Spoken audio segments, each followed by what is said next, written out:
Hey guys, Guwahati University পৰা requirement কাৰণে notification আহিছে। যদি আপুনি ভাবি আছিলে Guwahati University ত আপুনি আপোনাৰ নিজৰ career start কৰিব, তেতিয়াহলে আপুনি এইটো ভিডিও complete watch কৰিব পাৰে। এইটো ভিডিওত মই provide কৰিম যিটো notification আহিছে তাৰে complete details আপুনি এইটো ভিডিওত check কৰিব পাৰিব। যদি এইটো requirement related কোনো ধৰণৰ question থাকে ভিডিওটোৰ comment sectionত comment কৰি দিব। Within 48 hours আপুনি job alert SK teamৰ পৰা response পাব। তো আহক দেৰি নকৰি আজিৰ ভিডিওটো আৰম্ভ কৰোঁ। Guwahati University Requirement 2026 কাৰণে আহিছে notification আৰু তাৰে complete details আপুনি এইটো ভিডিওত চেক কৰিব পাৰিব যদি আপুনি ইন্টাৰেষ্টেড হয়। এতিয়া চাই লওক ভেকেন্সি ডিটেইলছ খিনি। অৰ্গেনাইজেশ্যন Guwahati University পৰা আহিছে notificationটো। পোষ্ট নেম দি আছে আপুনি এপ্লাই কৰিব পাৰিব ৱাটাৰ লাইনমেন পোষ্টৰ কাৰণে। টোটেল ভেকেন্সিজ দি আছে আপুনি এইটো পোষ্টত এপ্লাই কৰিব পাৰিব। ডিপাৰ্টমেন্ট দি আছে ৱৰ্ক ডিপাৰ্টমেন্টৰ কাৰণে হ'ব আপোনাৰ ৰিকুৱাৰমেন্টটো। জবৰ যিটো নেচাৰ দি আছে এইটো পিউৰলি টেম্পৰাৰী হ'ব। আৰু আপোনাৰ যিটো জব লোকেশ্যন হয় এইটো গুৱাহাটীত হ'ব। অফিচিয়েল যিটো ৱেবছাইট আছে আপুনি ভিজিট কৰিব পাৰে যিকোনো ব্ৰাউজাৰত ওপেন কৰিব আৰু তাতে যদি আপুনি সাৰ্চ কৰে guwahati.ac.in বুলি তেতিয়াহলে আপুনি অফিচিয়েল যিটো ৱেবছাইট আছে তাতে ভিজিট কৰিব পাৰিব। লগতে আপুনি যদি গুৱাহাটী ইউনিভাৰ্চিটি সাৰ্চ কৰে তথাপি আপুনি অফিচিয়েল যিটো ৱেবছাইট আছে তাতে ভিজিট কৰিব পাৰিব। এতিয়া চাই লওক পোষ্ট ডিটেইলছ কি। পোষ্ট নেমটো দি আছে আপুনি ৱাটাৰ লাইনমেন পোষ্টত এপ্লাই কৰিব পাৰিব। যত আপোনাৰ নাম্বাৰ অফ পোষ্ট দি আছে তো পোষ্টত এপ্লাই কৰিব আৰু ডিপাৰ্টমেন্টটো দি আছে ৱৰ্ক ডিপাৰ্টমেন্টত হ'ব যেটো গুৱাহাটী ইউনিভাৰ্চিটিৰ পৰা আহিছে নোটিফিকেশনটো। জব লোকেশ্যনটো আপোনাৰ জালুকবাৰী গুৱাহাটী আসামত হ'ব আপোনাৰ জব লোকেশ্যনটো। এতিয়া চাই লওক ভেকেন্সিটোত এপ্লাই কৰোতে আপুনি ফলো কৰিব লাগিব এলিজিবিলিটি ক্ৰাইটেৰিয়া খিনি। এডুকেশ্যনেল কোৱালিফিকেশ্যন বিচাৰিছে। যদি আপুনি মিনিমাম ক্লাছ 10 টো কোৱালিফাইড হয় তেতিয়াহলে এইটো ভেকেন্সিত আপুনি এপ্লাই কৰিব পাৰিব। লগতে চাই লওক বিচাৰিছে এক্সপিৰিয়েন্স যদি আপোনাৰ আছে তেতিয়াহলে এইটো পোষ্টত আপুনি প্ৰেফাৰেন্সটো বেছিকে পাব। যদি আপোনাৰ এক্সপিৰিয়েন্স আছে তেতিয়াহলে আপুনি তাৰ লগতে যিটো ভ্যালিড ডকুমেন্টছ হয় মানে সাৰ্টিফিকেটটো এক্সপিৰিয়েন্স সাৰ্টিফিকেট আপুনি তাতে সাবমিট কৰিব লাগিব তেতিয়া আপুনি প্ৰেফাৰেন্স পাব। যদি আপুনি ফ্ৰেছাৰ্ছ কেণ্ডিডেট হয় তথাপি এইটো ভেকেন্সি কাৰণে আপুনি এপ্লাই কৰিব পাৰিব। নেক্সট আপুনি ফলো কৰিব লাগিব এজ লিমিটটো।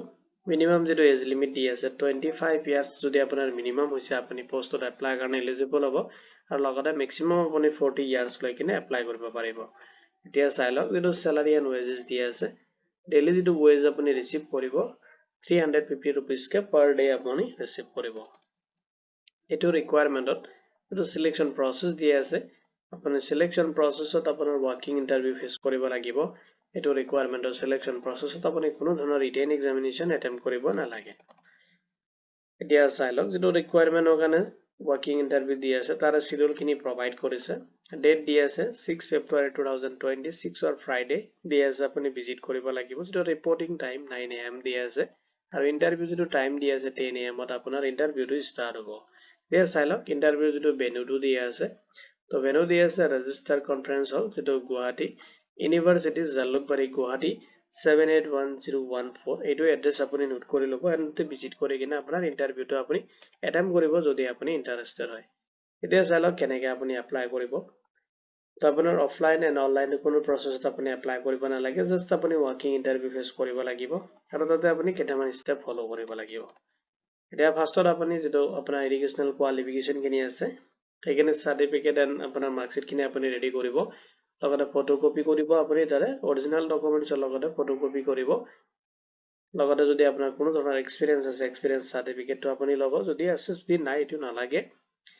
লগতে আপোনাৰ অৰিজিনাল ডকুমেন্টছৰ লগতে ফটোকপি কৰি কিনে আপুনি তাতে সেলফ এটাচ কৰি ল'ব। নেক্সট আপুনি ইন্টাৰভিউ যেতিয়া ভিজিট কৰিব যেটো ইন্টাৰভিউ মানে আপোনাৰ টাইম দি আছে ৰিপৰ্টিং টাইমটো 9 AM ত তাৰ আগতে আপুনি পাৰিলে তাতে এটেম্প হ'ব আৰু তাতে আপুনি আপোনাৰ ডকুমেন্টছ খিনি ৰেডি কৰি কিনে সাবমিট কৰি দিব আৰু তাতে আপুনি ইন্টাৰভিউটো এটেম্প কৰিব। ইয়াৰ ওপৰত বেছ কৰি কিনে আপোনাক সিলেকশন কৰা হ'ব। এতিয়া চাই লওক ইম্পৰ্টেন্ট ইনষ্ট্ৰাকশন খিনি। তো আপুনি যেতিয়া ইন্টাৰভিউ যেটো ৰিপৰ্টিং টাইম যেটো আছে লগতে ইন্টাৰভিউ টাইমটো অলৰেডি প্ৰভাইড কৰি দিছো তাতে যেটো আপোনাৰ যদি আপুনি কিবা কাৰণত লেট কৰিছে তেতিয়াহলে আপুনি ইন্টাৰভিউ এটেম্প নহব পাৰে মানে আপোনাক ইন্টাৰভিউ এটেম্প কৰিব নিদিব পাৰে তাৰ কাৰণে আপুনি যেটো টাইম দি আছে তাৰ আগতে আপুনি পাৰিলে ভিজিট কৰিব। সিলেকশন প্ৰসেসটো আপুনি অলৰেডি গমে পাইছে ওয়াৰ্কিং ইন্টাৰভিউ হ'ব। ওয়াৰ্কিং ইন্টাৰভিউ এণ্ড আপোনাৰ এলিজিবিলিটি ক্ৰাইটেৰিয়াৰ ওপৰত বেছ কৰি কিনে আপোনাক সিলেকশন কৰা হ'ব। আৰু এইটো এংগেজমেন্ট যেটো আপোনাৰ জব হয় এইটো নেচাৰেলি টেম্পৰাৰী জব হ'ব এইটো আপোনাৰ পাৰ্মানেন্ট জব নহব। ইম্পৰ্টেন্ট যিখিনি লিংক আছে মই আপোনাক এই ভিডিওৰ ডেসক্ৰিপশনত প্ৰভাইড কৰি দিম আপুনি তাতে চেক কৰিব পাৰিব। যদি এইটো ৰিকুৱাৰমেন্ট ৰিলেটেড কোনো ধৰণৰ কোৱেশ্চন থাকে ভিডিওটোৰ কমেন্ট সেকশনত কমেন্ট কৰি দিব।